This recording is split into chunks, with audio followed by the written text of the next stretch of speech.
बहुत सारे बच्चों का future is at stake. WhatsApp पे, स्नैपचैट पे, इंस्टा पे उनको लिंक आती है और उस लिंक को जैसे ही वो क्लिक करते हैं, वो ब्लास्फेमी में या मुख्तलिफ ऐसी चीजें जो एंटी स्टेट हो, वो जब आप खोलते हैं, जिसने आपको भेजा होता है, उस बेस पे जब आप कोई भी उसको रिस्पॉन्ड करता है, ये मैं एक बाप की कहानी आपको बता रहा हूं और I hope minister concern will take it very seriously. Sir, मुझे अडियाला के बाहर ये कुछ फैमिली मेंबर्स मिले, उन्होंने सब ने यही चीज बताई जो भी आपके नोटिस में मैं ला रहा हूं। सर, ये लिंक खोलते साथ ही जिसने उसको लिंक भेजा होता है, वो मुख्तलिफ डीपीज के जरिए जब आगे मैसेज आता है, कभी यूनिवर्सिटी का, कभी मदरसे का, कभी किसी ऑर्गेनाइजेशन का नाम यूज करके, वो बच्चा जब उसको रिप्लाई करता है कि व्हाट इज दिस, तो वो कहते हैं कि ये आप हमें सेंड करें तो इसके बदले हम आपको डिटेल इन्फॉर्मेशन देंगे। सर, मेजॉरिटी पाकिस्तान के बच्चे रूरल एरियाज के, सर उनको इसकी कोई इन्फॉर्मेशन नहीं है। सर, वो आज जेलों में पड़े हैं, उनकी जिंदगी दांव पे है, उनके माँ बाप जरीर हो रहे हैं, इसमें बच्चे नहीं है, बच्चियां भी हैं। सो प्योरली ऑन ह्यूमैनिटेरियन ग्राउंड्स इसका क्या रिप्लाई देंगे? ये बिल्कुल ठीक बात है सर। ये पूरा एक माफिया है जो लोगों को ब्लैकमेल करने के लिए ये टैक्टिक्स इस्तेमाल करता है, क्योंकि जब मजहबी मामला आ जाता है तो बड़ी चीजें सेंसिटिव हो जाती हैं और यकीनन हमारे जो ऑफिसर्स हैं या इसी तरह जो जजेस हैं वो डिफरेंट किस्म का प्रेशर जो है वो आ जाता है। ये बिल्कुल सही निशानी की, अगर आप मुनासिब समझे तो मैं अफरीदी साहब को इसका पूरी जो डिटेल और जो हम इस पे काम कर रहे हैं वो मैं इनको आगाह करूंगा जी। इस पे मेरे ख्याल है किसी पर डिटेल ब्रीफिंग भी दे दिएगा। तो लानत है जी ऐसी नौकरी के ऊपर। जो जज ये सोचता है कि मैंने अपने बीवी बच्चों में जाना है, इसलिए मैं लोगों के बीवी बच्चों को सजाए मौत दे दूं। लानत ऐसी नौकरी के ऊपर। दुनिया और आखिरत में ऐसे लोग जो हैं वो जहन्नम के मुस्तहिक है। और ये बहाने करते हैं, बोल के कहते हैं कि जी हमें लाइफ थ्रेट है, तो इस्तीफा दो, दफा हो जाओ घरों को। इतनी बड़ी बड़ी तनख्वाहें किस चीज की ले रहे हो तुम लोग, हराम खोरो। अगर फैसले नहीं सुना सकते, जुर्रत अगर कोई जज दिखाते हैं तो वो हाई कोर्ट के जज हैं या सुप्रीम कोर्ट के। निचले जज जो है वो तो हराम खोरियां करते रहते हैं। कई तो साथ मिले हुए इनके, एनसीसीआई वालों के, एफआईए वालों के। और ये काम पीछे से बिगड़ा हुआ है। सिर्फ मुमताज कादरी को नहीं हीरो बनाया गया, हमारे सिलेबस की किताबों में गाजी इल्मुद्दीन को भी जनाब हीरो बना के पेश किया। किस चीज का हीरो भाई? एक्स्ट्रा जुडिशियल तरीके से उसने कत्ल किया है। आला हजरत के नजदीक गाजी इल्मुद्दीन ने जो कुछ किया वो गलत था। लो सामो, मनु ना कुछ कहना। हाँ, गाजी इल्मुद्दीन के अमल को आला हजरत ने गलत कहा हुआ है। क्यों? उन्होंने उसामुल अरमान में भी लिखा, फतावा रज़विया में लिखा कि सिर्फ हाकिम वक्त का काम है कि वो गुस्ताख को कत्ल करेगा और कोई गुस्ताख को कत्ल नहीं कर सकता। और उन्होंने साथ ये भी लिखा कि अगर कोई इस तरह गुस्ताख को कत्ल कर दे तो कातिल को भी सजा दी जाएगी। लिहाजा मुमताज कादरी की फांसी आला हजरत के तहत 100% दुरुस्त है। मुमताज उनके थे जान गए, खलोते ही आला हजरत तेरे। हाँ गए तो आला हजरत इसको जस्टिफाई करके गए कि बिल्कुल ठीक फांसी लानी है जी तुसी लाइए बाय मुमताज कादरी नो। तो गाजी इल्मुद्दीन की भी ज़ाहिर है उसने एक्स्ट्रा जुडिशियल काम किया। और जब से हमने इनको बुकिश बनाया और बताया, जिस तरह मार्टिन लूथर ने बताया था कि डायरेक्ट अपना रिश्ता अपने खुदा के साथ जोड़ो, हमने पब्लिक को बताया कि बुजुर्ग बाबे निकालो, रिश्ता उस शख्स के साथ जोड़ो जिसकी कब्र मदीने में है। मेरे नबी सा है ही कोई नहीं, तेरे बाबे थे शाही कोई नहीं। तो ये तुम्हारे साथ अब जो काम डलना था वो डल चुका है, अब इसका रिवर्स नहीं होना।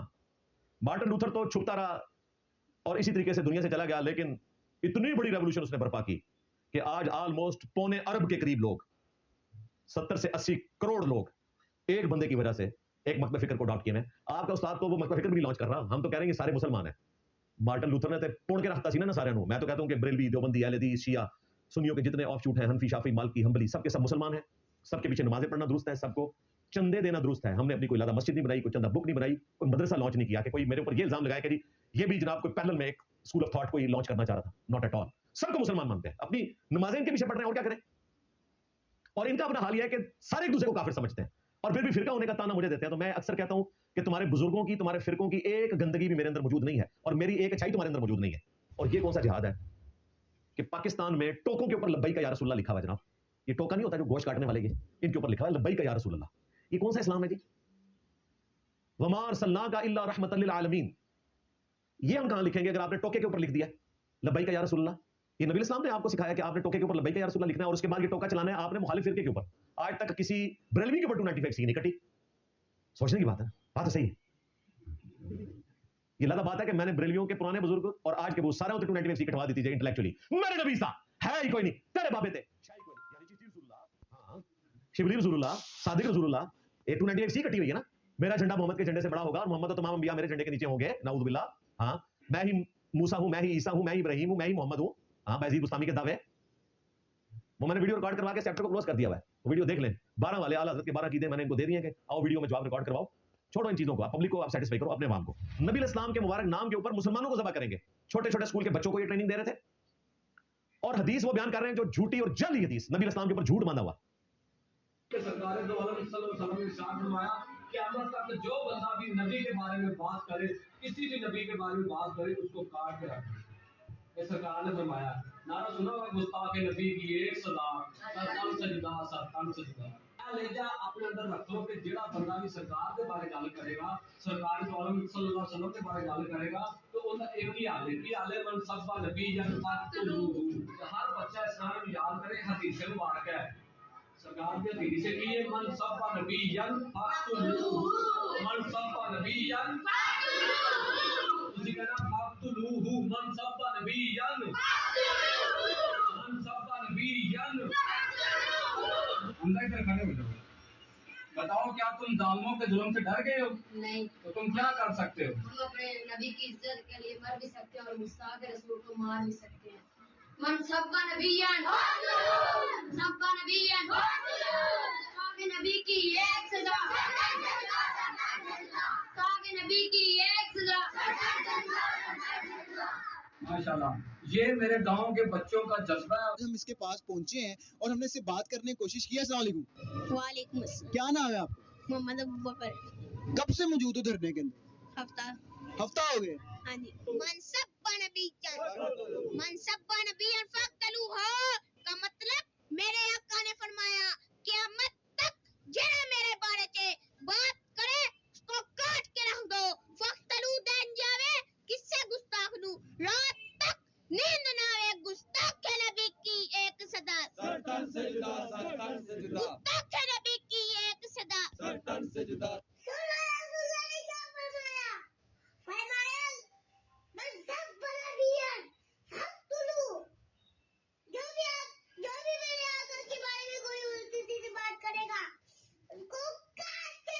मनसब नबियन, मनसब नबियन, मनसब नबियन, मनसब्बा नबिय्यन फक्तुलू, ये हदीस ज़ईफ हदीस नहीं है, घड़ी हुई हदीस है, झूठी, और हमारी किसी मेन स्ट्रीम की किताब में मौजूद नहीं है। दूर की किताब में अल मौजमुल औसत इमाम तबरानी की किताब में है, और मजमू ज़वाइद में इमाम इब्न हजर अस्क़लानी के उस्ताद इमाम हज़बी ने इसको लिया है और उसके साथ लिखा है उन्होंने कि इमाम निसाई ने इसमें एक रावी है उबैदुल्लाह बिन मोहम्मद, उसे कज़्ज़ाब डिक्लेयर किया है, झूठा था वो।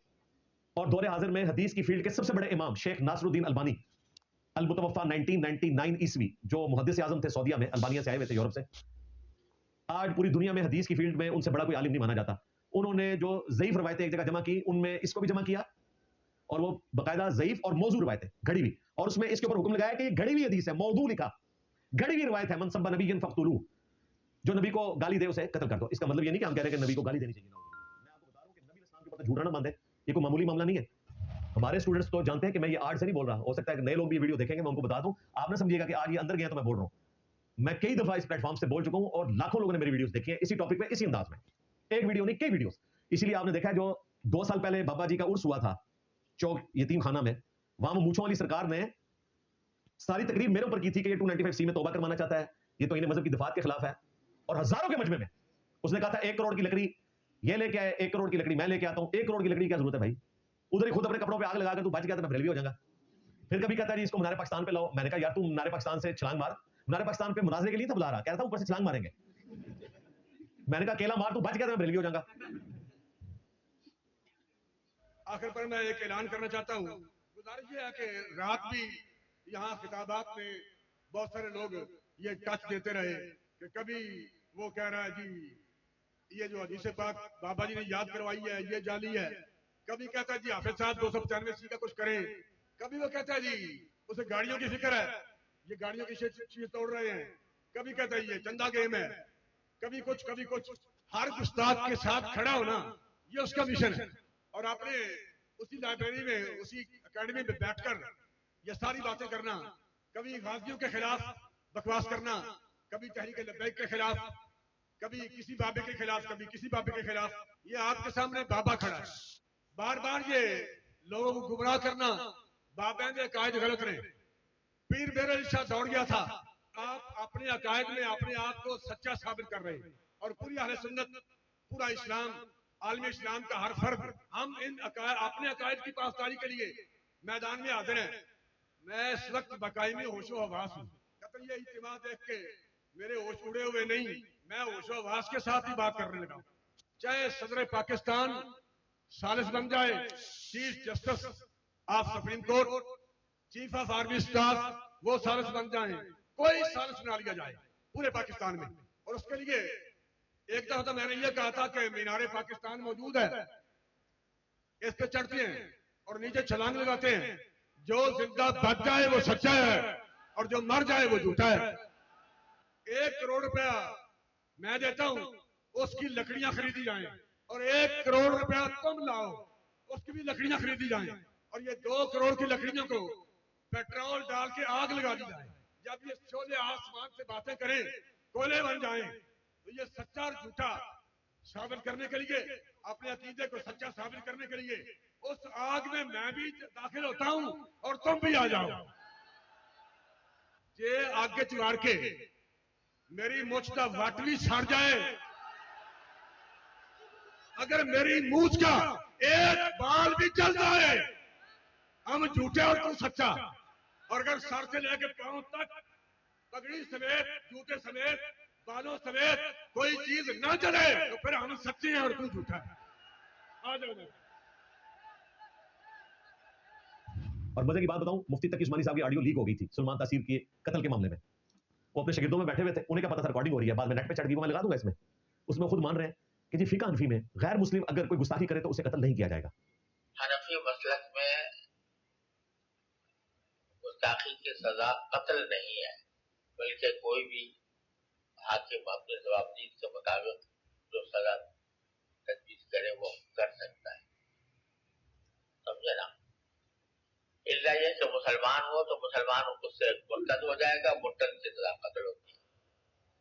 और गैर मुस्लिम अगर करेगा तो गैर मुस्लिम जो है उसकी सजा कत्ल नहीं है, कोई और सजा उसको दी जाएगी, हनफिया का मतलब है। लेकिन जुमहूर का कौल यह है कि हर सूरत में, चाहे गुस्ताखी करने वाला मुसलमान हो या गैर मुस्लिम हो, हर सूरत में उसकी सजा कत्ल है। और पाकिस्तान में जो कानून बनाया गया, कानून तामील रिसालत, वो जुमहूर के कौल पर बनाया कि अगर कोई गुस्ताखी करे तो उसकी सजा कत्ल है। ये ऑडियो मुफ्ती तकी उस्मानी साहब की नेट पे अवेलेबल है। मैंने कोई उनसे गन पॉइंट पर रिकॉर्ड नहीं करवाई, वो शागिर्द ने चढ़ा दी थी जिन दिनों मुमताज कादरी ने सुलेमान तासीर को असैसिनेट किया था। और इसकी बरकत ये जाहिर हुई कि पब्लिक को पता चल गया कि हमारे उस्ताद गामदी साहब दुरुस्त कहते थे। जब मुफ्ती मुनीब रहमान साहब के साथ लाइव प्रोग्राम में उनकी तो गुस्से से झाग छूट रही थी, और हमारे उस्ताद उनको बार बार कह रहे थे, मुफ्ती साहब मैं तालिब इल्म सीखने के लिए बैठा हूं। और मुफ्ती साहब कह रहे हैं किस जेल को आपने बुला लिया? उनका मुझे अपनी जहालत का इतराफ है, मुझे बताएं फिका हनफी में सजा क्या है गुस्ताखी रसूल की, क्योंकि मुल्क तो हनफी होगा ना, बरेलवी देवबंदी दोनों हनफी हैं। 80% से ज्यादा मुसलमान तो यहाँ हनफी हैं। तो इमाम हनीफा के नजदीक तो फिर ये मामला 295 वाला बनता नहीं, और इनके नजदीक जो 295 को ना माने तो गुस्ताखी रसूल है, तो फिर ये गुस्ताखी रसूल कौन हुआ? इनका अपना इमाम। खुद ये पिंडी का जो मुफ्ती है, इसकी वीडियो है कि अगर किसी की गुफ्तगू में 99 मतलब कुफर के निकलते हो और एक इस्लाम का, तो मुफ्ती पे वाजिब है कि वो इस्लाम वाला हुक्म मुराद लेगा। 99 कुफर निकलते हैं और सिर्फ एक इस्लाम का। सिर्फ ये कहना भूल गया कि सवाई इंजीनियर साहब के कि उनके 100% भी अगर इस्लाम के हुक्म निकलते हो, तब भी आपने उसके ऊपर गुस्ताखी का इल्जाम लगाना है। जब तक कोई कन्फर्म गुस्ताखी रसूल ना हो, आप किसी को कत्ल करोगे, आप कातिल हो, आप आशिक नहीं हो कि भाई बंदूक चुकी अपनी खुद ही फतवा, खुद ही मुफ्ती, खुद ही जनाब अमल, खुद ही जज और खुद ही काजी, ऐसे नहीं है। तो तुम कहां से आ गए जिन्हें नमाज नहीं आती और तुम ये फतवे दो कि कौन गुस्ताखी रसूल है और कौन गुस्ताखी रसूल नहीं है? ये मजाक है क्या? खबरदार, खबरदार, आगाह रहो। जिस तरह तौहीन रिसालत के हवाले से मामला खतरनाक है, उस तरह इंसानी जान के हवाले से भी मामला बड़ा खतरनाक है। 100 वजूहात कुफर हो किसी बंदे की तावील में, एक वजह उसकी ईमान वाली आ जाए, उसे मोमिन कंसीडर किया जाता है। 100 वजूहात कुफर हो किसी बंदे की तावील में, एक वजह उसकी ईमान वाली आ जाए, उसे मोमिन कंसीडर किया जाता है। 100 वजूहात कुफर हो किसी बंदे की तावील में, एक वजह उसकी ईमान वाली आ जाए, उसे मोमिन कंसीडर किया जाता है। ये आप कहां हैं? आपको क्या पता आम आवाम को कि क्या चीज तौहीन पर मुंतबिक होती है और क्या चीज जो है ना नहीं होती। पीएम साहब से रिक्वेस्ट करूंगा और उनको सपोर्ट करने वाले हमारे फील्ड मार्शल साहब से कि खुदा के लिए ये जो 28वीं आईनी तरमीम आ रही है, उसमें अगर आप ये काम कर दें कि तौहीन मज़हब की जो दफात है इनमें तौबा की शिक शामिल कर दें, नंबर 1। नंबर 2, इन्हें काबिल ज़मानत बना दें। और नंबर 3, FIR का प्रोसीजर ये रखें कि वो 4 स्टेप में हो। पहले नंबर पे उस बंदे का ज़हनी तवाज़ुन चेक किया जाए, अगर वो पागल है तो उस पर कोई दफा ना काटी जाए, अगर वो ठीक निकला तो दूसरे स्टेप पे जाए, उसकी पूरी वीडियो देखी जाए, कटा हुआ क्लिप नहीं कि वो बात क्या कर रहा था। नंबर 3, वीडियो का फोरेंसिक करवाया जाए कि AI जनरेटेड तो नहीं है, ओरिजिनल उसी की है। फिर भी अगर साबित हो तो नंबर 4, उलमा के साथ काउंसलिंग करवाई जाए, और अगर वो तौबा कर लेता है तो FIR कटनी नहीं चाहिए। ये FIR काटने से पहले के मैं स्टेप्स बता रहा हूं। मैं आपको कहता हूं पाकिस्तान में कोई मुसलमान तो दूर की बात, कोई नॉन मुस्लिम भी गुस्ताखी का सोच नहीं सकता।